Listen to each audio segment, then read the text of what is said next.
Hello friends, మెత్తగా అరిసెలు రావాలి అంటే 24 గంటలు బియ్యంను నానబెట్టుకొని వడబుట్టల్లో నీళ్లు పోయేంత వరకు వడగట్టాలి. ఆ బియ్యాన్ని పొడి పట్టించుకోవాలి. ఆ పొడిని ఇలా పట్టుకొని చూస్తే ముద్దలాగా ఉండాలి.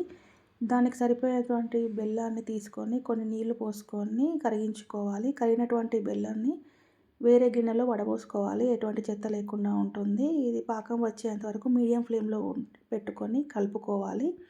అప్పుడప్పుడు మధ్యలో పాకం వచ్చిందో లేదో కొన్ని నీళ్లు తీసుకొని అందులో చూసుకోవాలి. ఇంకొంచెం పాకం రావాలి. ఈ పాకం రాలేదు, ఇందులోనే వేసుకోవడానికి ఇలాచీ పౌడర్ని వేసుకోవాలి.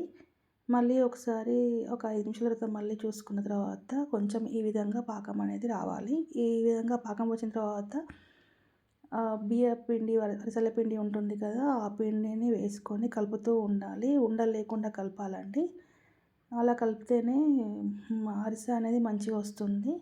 ఇది టైం తీసుకుంటుందండి. మంచిగా కలపాలి, నిదానంగా కలుపుకోవాలి.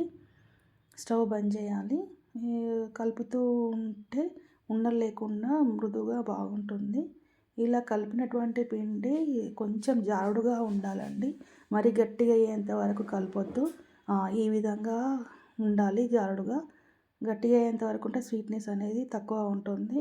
ఈ మొత్తం ఉండలు లేకుండా కలిపిన తర్వాత కొంచెం పైనుండి నూనెను వేసుకోవాలి. ఎందుకంటే ఈ చలిమిడి అనేది పగలకుండా ఉంటుంది, గట్టిగా కాకుండా పగలకుండా ఉంటుంది కాబట్టి ఉండడానికి పైనుండి కొంచెం నూనెను పోసుకొని ఒక 2-3 గంటలు పక్కన పెట్టుకోవాలి. అప్పుడు ఈ లూజ్గా ఉన్నటువంటి పిండి కొంచెం చిక్కగా అవుతుంది. అరిసె చేసుకోవడానికి బాగుంటుంది. నేను ఒక 4 గంటలు పక్కన పెట్టేశాను. ముక్కుడు పెట్టుకొని నూనె వేసుకొని చూడండి, నేను ఎంత జాడుగా పక్కకు పెట్టానో ఇప్పుడు ఎంత మంచిగా గట్టిగా అయింది. అరిసె చేసుకునే విధంగా అయిపోతుంది ఈ పిండి, చలిమిడి అనేది. ఈ విధంగా కలిపి చూస్తే మీకు అర్థమవుతుంది. ఇప్పుడు పర్ఫెక్ట్గా ఉందండి. ఇందులో నుండి మనం కొంచెం కొంచెం తీసుకొని అరిసెలు ఒత్తుకొని మీడియం ఫ్లేమ్లో కాల్చుకోవాలి. స్టవ్ ఎప్పుడు హైలో పెట్టుకోవద్దు, మీడియం ఫ్లేమ్లో కాల్చుకోవాలండి. నిదానంగా కాలుతుంది. కాలినటువంటి అరిసెను నిదానంగా తిప్పుకొని చూడండి ఎంత మంచిగా పొంగిందో కదా, చాలా బాగా పొంగింది. కొంచెం నూనె పీల్చుకుంటుంది, కానీ మనం ఒత్తుకుంటే సరిపోతుందండి. ఈ అరిసెను రంధ్రాల గిన్నెలో వేసుకొని, నా దగ్గర అవి లేవండి, ఈ అరిసెలు ఒత్తుకునే చెంచాలు లేవు. నేను రంధ్రాల గిన్నెలో వేసుకొని ఆ చెంబుతో ఒత్తుతున్నాను.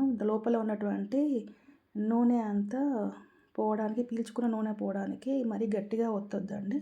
కొంచెం పైన పైన ఒత్తాలి, ఎందుకంటే మళ్ళీ గట్టిగా అయిపోతుంది అరిసె అనేది. నూనె అనేది కొంచెం కిందికి కారుతుంది గిన్నెలోకి.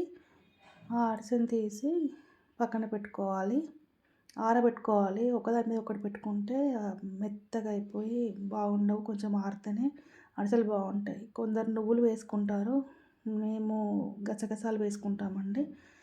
మీకు నచ్చితే నా video like, share and subscribe